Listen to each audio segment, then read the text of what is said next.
나도 책을 보거나 드라마나 영화를 보면은 사람들이 아플 때면은 지난 날들을 회상하게 됩니다. 그리고 어쩌면은 죽을 때 사고로 그냥 이렇게 죽는 게 아니고 병들어서 죽음의 때가 가까워지면은 예전에 이랬는데 이렇게 회상하게 됩니다.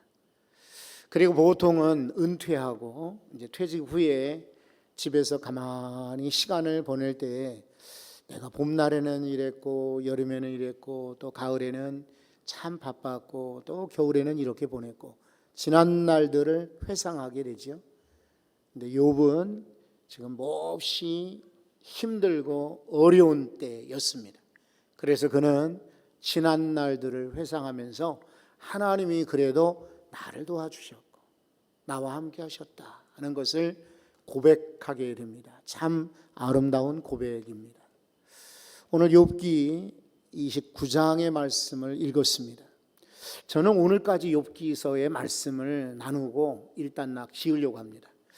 이제 2020년도 새해에는 예배에 대해서 강조하고 예배를 전하려고 합니다. 그래서 내년에 출발하는 것은 조금 늦어요. 그래서 미리부터 준비를 해야 돼요. 예배는 누구에게 드리는가? 또 예배라는 뜻은 무엇인가? 그리고 예배는 어떻게 드리는 것이 좋은가? 예배의 목적, 예배의 의미, 예배의 시작, 예배의 방법 이런 것들을 준비로 말씀을 드리려고 해요. 그래서 마태복음을 중심으로 내년도에 설교 계획을 쭉 세웠고요. 그래서 그 전에는 우리 왕께 예배하라 성탄절 시즌도 가까웠고 우리가 예배는 왕께 구주 예수 그리스도가 왕이시죠. 왕께 예배하라 이런 주제로 말씀을 준비를 했어요. 그래서 욥기는 오늘까지 말씀을 드리려고 해요. 그동안도 욥기가 쉽지는 않은 책이었어요. 그리고 때로는 이 말씀을 어떻게 전할까 고민을 많이 했지만은 여러분들이 잘 따라오셨어요. 그래서 힘있게 말씀을 전할 수가 있었어요. 감사하게 생각하고요. 이제 오늘 이 욥의 회상을 한번 나눠보려고 합니다. 12월이 되면은 지난 날들이 주마등 아십니까? 주마등 휙 지나가는 주마등처럼 떠오르게 됩니다. 이 주마등이라는 말을 한번 사전에서 찾아봤습니다. 우리가 흔히 쓰는 말이지만은 정확한 뜻이 뭔가 그랬더니 중국의 명절이라고 그래요. 이 정월 대보름 같은 때에 등을 단답니다. 2겹으로 2겹으로 되어 있는데 안쪽에는 말 그림이 있어요. 사람이 말에 올라타고 그리고 밖에 이제 포장했어요.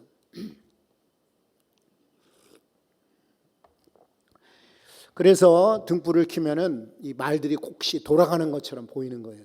그래서 주마등이다 이런 말이 있었다고 합니다. 그러면 오늘 말씀에서 회상 하나님께 참 우리에게 해주신 일이 많은데 감사하면서 어떤 일을 해주셨는지 한번 욥의 고백을 찾아보도록 하겠습니다. 한번 2절을 읽어볼까요? 다 같이 읽습니다. 나는 지난 세월과 하나님이 나를 보호하시던 때가 다시 오기를 원하노라. 아멘. 욥은 지난 날들을 돌아보면서 하나님이 자신을 보호하셨다라고 증거하고 있습니다. 그런데 여러분 혹시 1장을 한번 보시겠어요? 1장 9절에서 10절 말씀에 보면은 이렇게 되어 있습니다. 사탄이 여호와께 대답하여 이르되 한번 여러분이 읽어주세요.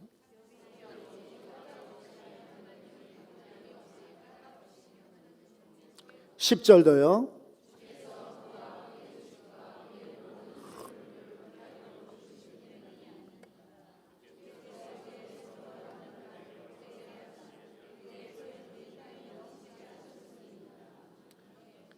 아멘. 사탄이 욥을 참소, 거짓말로 고발하는 거예요. 욥이 왜 하나님을 경외하겠습니까? 근데 이게 사탄의 말이지만은 실제 말이에요. 뭐라고 10절에 이야기하던가요? 주께서 그와 그의 집과 그의 모든 소유물을 울타리로 두르심 때문이 아니겠습니까? 여러분, 옛날에 욥이 살던 시절에는 산업이 없어요. 공장이 없으니까 가게도 없고요. 주로 뭘 먹고 살았냐면 양을 키웠어요. 양이나 낙타나 소나 나귀들을 키웠는데 이들을 밖에다가 방목을 시켜요. 그리고 저녁 되면은 다 울타리로 불러들입니다. 그리고 울타리 밖에 목자가 지키는 거예요. 그런데 이 울타리를 넘어서도 맹수들이 들어와 양들을 잡아가요. 그리고 때로는 도둑들이 와서 낚아채 가기도, 도둑질해 가기도 해요. 그런데 하나님이 울타리 되어주시면 안전한 것입니다. 여러분, 지금 우리가 잘나고 능력 있고 힘 있어서 잘 사는 것이 아니고 우리가 건강한 것이 아닙니다. 하나님이 울타리 되어 보호하여 주셨습니다. 이거 고백하시기 바래요. 아이고, 하나님이 나를 위해서 해준 게 뭐 있어? 내가 재주 있고 능력 있고 힘 있고 열심히 살아서 사는 것이 아니냐? 어리석은 사람입니다. 욥처럼 지난 날들을 보니 하나님이 나를 보호하여 주셨습니다. 이렇게 고백하는 인생들은 계속해서 하나님이 지켜주시고 보호하실 줄로 믿습니다. 여러분, 제가 다른 성경을 한번 찾아보려고 해요. 이게 성경 해석법 가운데 하나가 한번 따라서 한번 해보세요. 이경, 교경법, 이런 해석법이 있어요. 이경이라는 말은 다른 성경, 다를 이자잖아요. 다른 성경. 교경이라는 것은 비교하다. 그러니까 오늘 이 성경 말고 다른 성경과 비교하면은 이 본문의 말씀이 확 떠올라요. 이경 교경법에 의해서 다른 성경 한번 보는데, 여러분 역대하 16장 9절입니다. 여기 나오니까 한번 다 같이 읽어봅시다. 여호와의 눈은 온 땅을 두루 감찰하사 전심으로 자기에게 향하는 자들을 위하여 능력을 베푸시나니. 할렐루야. 사람의 눈은 한계가 있어요. 못 볼 수가 있어요. 그러니까 우리는 눈 뜨고도 소매치기 당하고 도둑질을 당해요. 아무리 지키려고도 안 돼요. 그런데 여호와의 눈은 사방을 감찰하십니다. 세상을 감찰하셔서 자기를 향하여 간절히 향하는 자들을 지켜주시겠다라고 약속하십니다. 여러분, 지난 날들 동안 하나님이 우리를 보호하십니다. 하나님이 하신 일이 수없이 많지만 참 감사하죠. 나를 보호하시고 우리 가정을 보호하시고 우리 교회를 보호하신 하나님께 찬양과 영광을 돌릴 수 있기를 바랍니다. 또 하나, 여러분 3절도 한번 보십시오. 그때에는 그의 등불이 내 머리에 빛이었고 내가 그의 빛을 힘입어 어디에서 걸어다녔다? 암흑에서도 걸어다녔다. 실제로는 암흑에 그냥 걸어다닐 사람 없어요. 대부분 등을 가지고 가요. 그렇겠죠? 지금이야 후레쉬도 잘 되어 있고 또 핸드폰에도 후레쉬 기능이 있죠. 랜턴이 있죠. 이러니까 쉽게 다니지만 옛날에는 달빛이나 별빛이 아니면은 걷기가 어려웠어요. 그런 일이 기억이 나요. 예전에 우리 임방회 목사님이 계실 때에 저 충청북도 어딘가를 이제 장례식을 가는 거예요. 병원 장례식장이 아니고 가정에서 상을 모셨는데 그때는 내비게이션이 없어요. 그러니까 지도를 보고 찾아가는데 이게 시골에 저녁에 깜깜할 때 가니까 안 보이더라고요.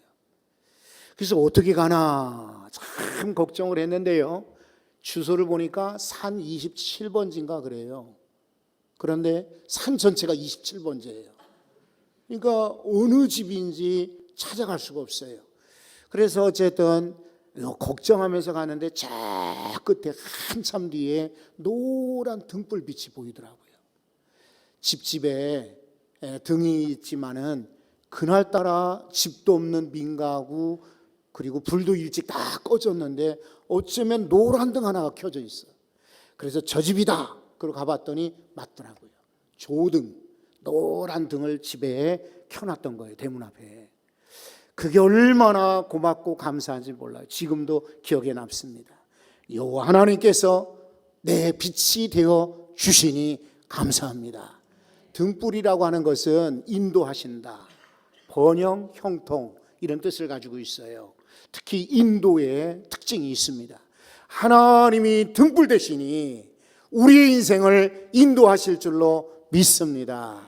성경 한번 보겠습니다. 시편 27편 1절이에요. 우리 한번 다 같이 읽어봅니다. 여호와는 나의 빛이요 나의 구원이시니 내가 누구를 두려워하리요. 아멘. 사람이 등불을 켜놔도 꺼질 수가 있어요. 그죠? 또 우리도 십자가 예전에 꺼진 적이 있어요. 그리고 얼마 전에는 이 평화교회 할 때 교회가 꺼진 적도 있어요. 아무리 우리가 전기로 이렇게 불을 켜도 꺼질 수가 있어요. 그러나 여호와는 나의 빛이시니 영원히 꺼지지 않는, 그리고 멀리까지 비춰지는 이 빛이 내게 은혜로 함께 하실 줄 믿습니다. 빛만 되시나요? 구원도 되신다. 그러니 나는 사람이 두렵지 않다. 사람이 내게 어찌할꼬 라고 오늘 시편 27편에서 고백하지 않습니까? 또 하나 성경을 봅니다. 시편 18편입니다. 28절 말씀도 우리 이렇게 주일날 모처럼 오셨으니까 성경을 읽으셔야 될 거 아니에요. 나 혼자 읽기보다는 같이 읽으면 더 은혜가 됩니다. 그러니까 이 말씀 우리 같이 한번 읽어보죠. 주께서 나의 등불을 켜시며 여호와 내 하나님이 내 흑암을 밝히시리이다. 아멘. 누가 등불을 켜줘요? 여호와 하나님이 등불을 켜주셔요. 그러니까 흑암 중에도 우리 갈 수가 있는 거예요. 이런 은혜가 여러분 평생 동안 저와 여러분 가운데 함께 하시기 소원합니다. 우리가 어디로 갈지, 이리로 가야 되나 저리로 가야 되나, 이 일을 해야 되나 헤맬 때가 있고 걱정할 때가 있고 망설여질 때가 있습니다. 근데 그때마다 등불 내어주시니 얼마나 감사해요. 이 은혜가 우리 예배하는 모든 성도들과 함께 하시기를 소원합니다. 그리고 4절도 한번 보십시오. 4절, 내가 원기 왕성하던 날과 같이 지내기를 원하노라. 옛날 성경에는요 이것이 강장이라고 표현되어 있습니다. 내가 강장하던 날처럼. 그런데 잘 보세요. 그때는 하나님이 내 장막에 기름을 발라 주셨도다. 여러분, 이것이 하나님과 우리 인간과의 차이입니다. 우리는 사람이 잘 나가고 그리고 성공하고 돈 벌고 능력 있고 권력 있을 때 사람들이 막 쫓아가요. 근데 그거 아니에요. 하나님은 우리가 힘이 없을 때도 우리와 함께 하십니다. 그래서 하나님이 내게 기름을 발라주시니 거꾸로 왕성하여진다. 원기 왕성하여진다. 이런 뜻입니다. 여러분, 여기 장막에 기름 발라주셨다고 그랬죠? 장막은 가정을 의미합니다. 패밀리. 그러니까 우리 텐트에 기름 발라주는 것이 아니라 우리 가정에 기름을 발라주신다. 이런 말이에요. 이 유대 나라에서는요 중동 지역의 기름은 한 3가지 용도로 쓰여져요. 크게 하나는 식료품입니다. 그래 올리브 있잖아요. 올리브 기름, 올리브를 이렇게 씨를 쫙 짜가지고 기름 낸 거, 올리브 기름을 식품으로 먹습니다. 또 여러분 이것은 약으로도 썼습니다. 그래서 누구든지 아프거든 약을 발라줬어요. 여러분 사마리아인의 비유 보시면 제사장도 그냥 지나갔죠. 그리고 레위인도 그냥 지나갔는데 사마리아 사람이 길에 쓰러진 사람을 그냥 지나가지 않고 가까이 갔어요. 그리고 보니까 이 사람이 강도 만나 다 다치고 피 흘리고 있는 겁니다. 그래서 그가 기름을 발라 주었어요. 그리고 주막으로 데려갔다라고 성경은 소개하고 있습니다. 그게 바로 약입니다. 기름은 등불로도 켰어요. 올리브나 또 동물 기름 같은 걸로 등불을 켜기도 했어요. 또 하나 만약에 기름이 많지는 않지만은 쓰여지는 용도가 또 하나 있는데 임직식 때 쓰여지기도 해요. 왕으로 임직할 때, 그리고 저를 제사장으로 임직할 때, 선지자로 부르실 때에 기름을 부었어요. 이것이 기름의 용도입니다. 기름은 풍요의 상징, 번영의 상징, 행복의 상징입니다. 그래서 기름을 부으셨다, 기름을 바르셨다는 것은 우리로 번영하고 형통하고 잘 된다는 특징이기도 합니다. 시편의 말씀을 한 번 더 찾아보겠습니다. 23편 5절입니다. 다 같이 읽어볼까요? 주께서 내 원수의 목전에서 내게 상을 차려주시고 기름을 내 머리에 바르셨으니. 여러분, 질문을 한번 해볼게요. 원수 앞에서 상을 차려주셨다 그랬는데, 여러분, 내가 졌을 때일까요? 이겼을 때일까요? 원수의 목전에 상을 베푸셨다. 잔치상인데 내가 이겼을 때일까요? 졌을 때일까요? 예? 이겼을 때지. 졌을 때야 우리가 목숨을 내놓아야지 어떻게 상을 차려줘요. 그죠? 여기 원수의 목전에서 상을 차렸다. 이 말은 승리를 주셨다 이 말이에요. 그리고 뭐라고 말합니까? 기름을 내 머리에 바르셨으니 내 잔이 넘치나이다. 이거는 승리를 상징하는 것입니다. 기름을 발라주었다. 이 사람이 승리했다 이 말이에요. 예수님께서 돌아가시기 전에 어느 집에 들어가 식사를 하시는데 어떤 여인이 갑자기 오는 거예요. 귀한 향료값을 예수님 머리에 붓는 겁니다. 네. 그래서 예수님이 이제 장례를 이미 준비하고 십자가의 승리를 준비하는 그런 예표로 받으셨어요. 이 여인의 행한 일들을 주님이 칭찬하십니다. 복음이 전파되는 어디에서나 이 여인의 한 일이 증거되리라. 오늘도 제가 전하지 않습니까? 그렇죠? 여인이 한 번 기름 부었지만은 예수님의 장례를 준비했고 예수님은 그 은혜로 십자가에서 결국은 승리하셨습니다. 그렇죠?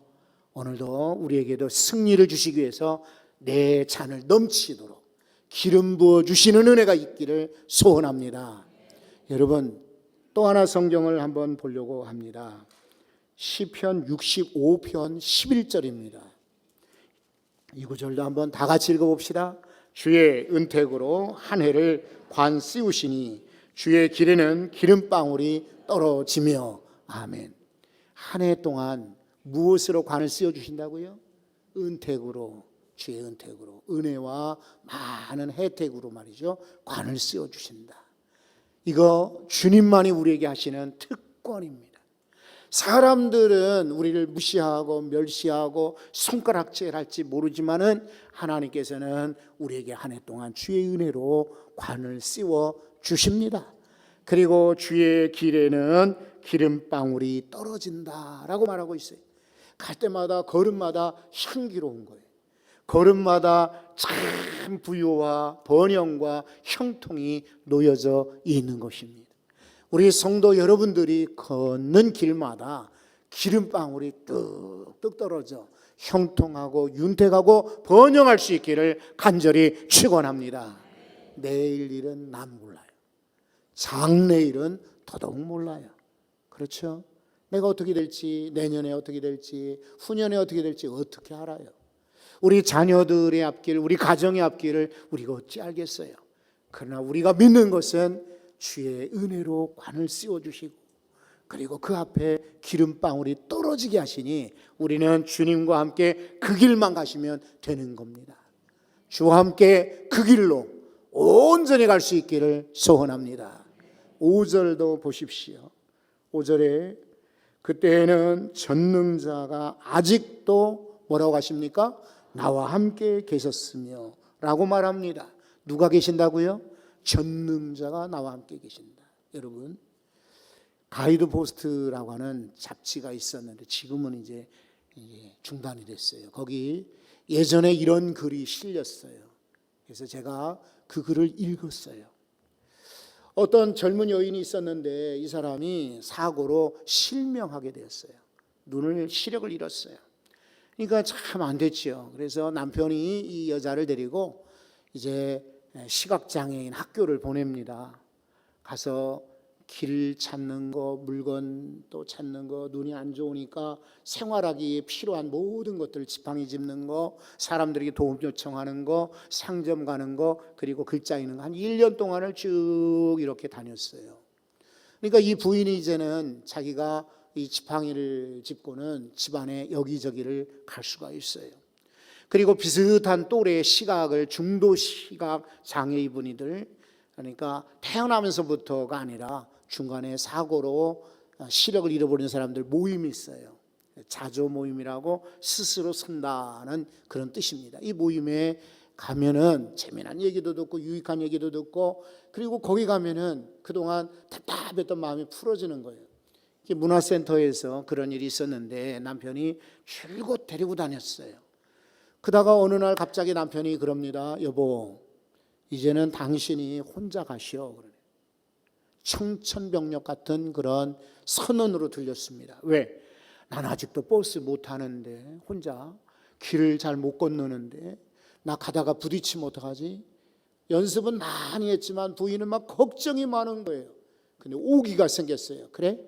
네가 같이, 내가 장님이라고 시각장애자라고 창피한 모양이구나, 나랑 같이 가기 싫으면은 나 혼자 가지, 이런 마음으로 그래 알았어. 그리고는 혼자 이제 지팡이를 짚고는 집 앞에 나왔는데 막 걱정이 막 폭포수같이 떨어지는 거예요. 얼마나 걱정이 되겠어요. 버스를 타도 막 불안한 거, 이게 맞는지 틀리는지 모르니까. 그래서 어쨌든 그날 그냥 흠뻑 젖어가지고, 땀에 젖고 걱정에 젖어가지고 갔다 왔어요.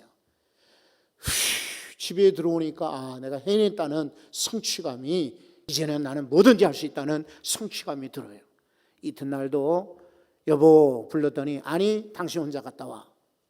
그래서 또 약오른 마음이 있지만 또 갔다 와. 일주일을 그렇게 다녀오고 한 달을 그렇게 다니는데요, 어느 날 버스에서 이제 일찍 나와야 되잖아요. 일찍 나와서 버스 문간에 섰는데, 여러분 기사분이, 참고로 미국 시내버스는요 앞문으로 타고 앞문으로 내립니다. 그러니까 버스 기사가 바로 옆에 있어요.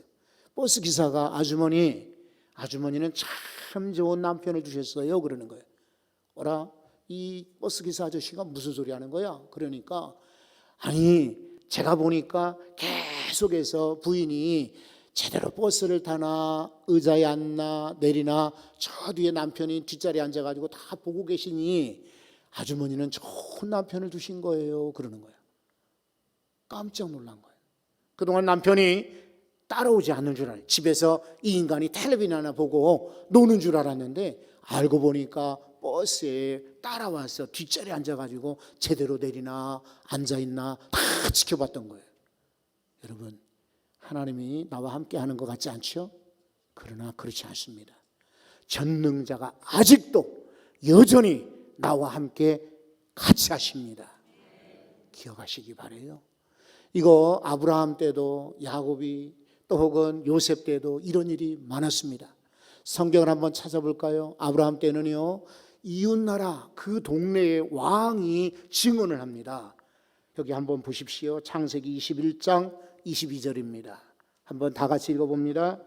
그때에 아비멜렉과 그의 군대 장관 비골이 아브라함에게 말하여 이르되, 내가 무엇을 하든지 하나님이 너와 함께 계시도다. 아멘. 아브라함의 고백이 아닙니다.